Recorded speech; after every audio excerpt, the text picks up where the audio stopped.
I came looking for booty. I ain't got no milk, no cookies, nothing. I came looking for man's butt.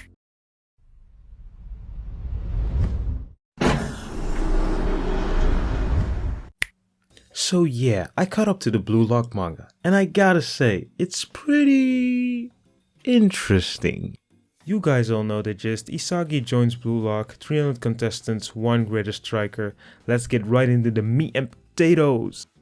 One of Blue Lock's strengths is how they show the growth and progression of players, and you can logically see their thought process. For example, the different ways in which players deal with losing. Some analyze their weak points, some go back to the drawing board and adapt. Some even go so far as to change their entire playstyle, others just scream louder and hope for the best. What's also handled well is that players that develop are a mix of old and new players. And that gives me a feeling that any character that is hungry enough can evolve and take the spotlight. Yes, even Igarashi. Slight tangent, but I would be so pissed if I found out Igarashi was still in Blue Lock and I got kicked out. Now I'll just give you a rundown of the arcs and my thoughts on them. The 2 main arcs that I would like to talk about are the Under 20 match and the Neo Egoist League, because I don't have strong opinions of the 3rd selection arc specifically, except that I did like Hiyori and the new characters that have been introduced are fun.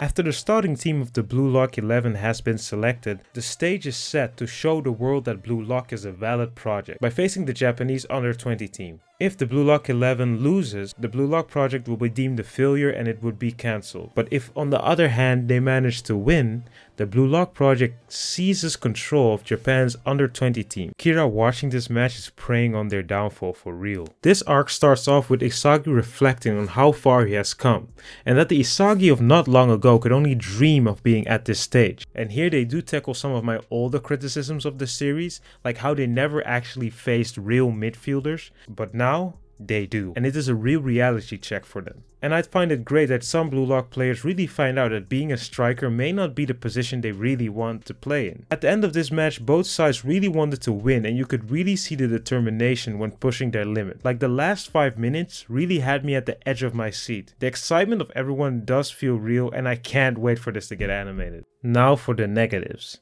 I get that this manga takes some liberties with how much they exaggerate normal humans playing football, but Rin's whole flow state thing looked so cringe. Like, too much. Just too much. I mean, look at this. Oh my god, bro. Oh, hell no, man. What the fuck, man? Get your ass. I do not like Rin's backstory. It just seems kinda dumb. Furthermore, I don't get why he's so pissed at his brother. I simply think he's overreacting. Or am I missing something? Like, let me know in the comments down below. However, I am curious about his brother's backstory though. What made him switch from striker to midfielder? What made him so edgy? This arc is also the beginning of the questionable dialogue. You have this? Like, what is this? This ain't it. I'm sorry, this... Look at this. Let me act out a scene. Thank you, Rin. That goal was yours, just as it was mine. Shut up. Go die, Isagi. I'll never forgive you. From this moment onwards, you are my rival. Eh? Don't forget that. That means I will kill you. This league brings us players like Perfect Neymar, White Cristiano Ronaldo, Handsome Mbappe, and Mark Snuffy. I don't know who this guy is based off. Maybe Zlatan? This arc, EGOP decides to create the top 5 leagues in Europe, and the players can choose which league will aid their playstyle the most and train like them. Also, each league has an under 20 team that they get to train with. In addition, the best player of the first team coaches them, so you can join teams like Bayern Munich, Manchester City, and wait, that's weird. Let me just... Bastard München, Moonshan United, Uber, Barca, and PXG. This arc really shows the team politics and the fact that it can be hard to fit in an already existing team. Also that even if you fit in by following the rules accordingly, you still have a low chance of being a star striker that everyone follows, or even passes to. Plus, I do think Kaiso has a lot of potential for an interesting character backstory, and I'm looking forward to it. Quick side note. In this arc, we find out that Hiyori is actually a black man. Like, if this is his mom, and this is his dad, then Hiyori is a light-skinned boy. Yeah, boy. And Chris keeps on groping players like he's the booty bandit. I came looking for booty. I ain't got no milk, no cookies, nothing. I came looking for man's butt. Now, I tell you what, I like you, and I want you. Now, we can do this the easy way, or we can do it the hard way. The choice is yours. Negatives. I get that this arc is to show the world your worth and that clubs would look at you individually, but actively blocking a teammate's shot on goal or making the choice not to pass to your teammates just because they might score themselves is so dumb and petty to me. This has to be counterintuitive in some type of way, right? They keep stealing the ball from each other.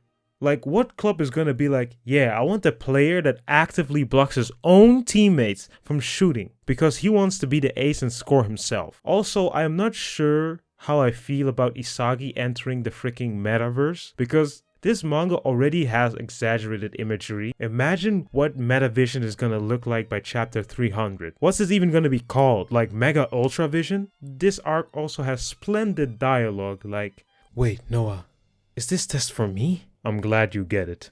Don't fail me, Ace. Mind your business, you master. I legit cannot make this up. And this is a general thing, but where are the penalties? Like, you're telling me the last World Cup could have like 19 penalties, but Blue Lock has 0? That's a little sus to me.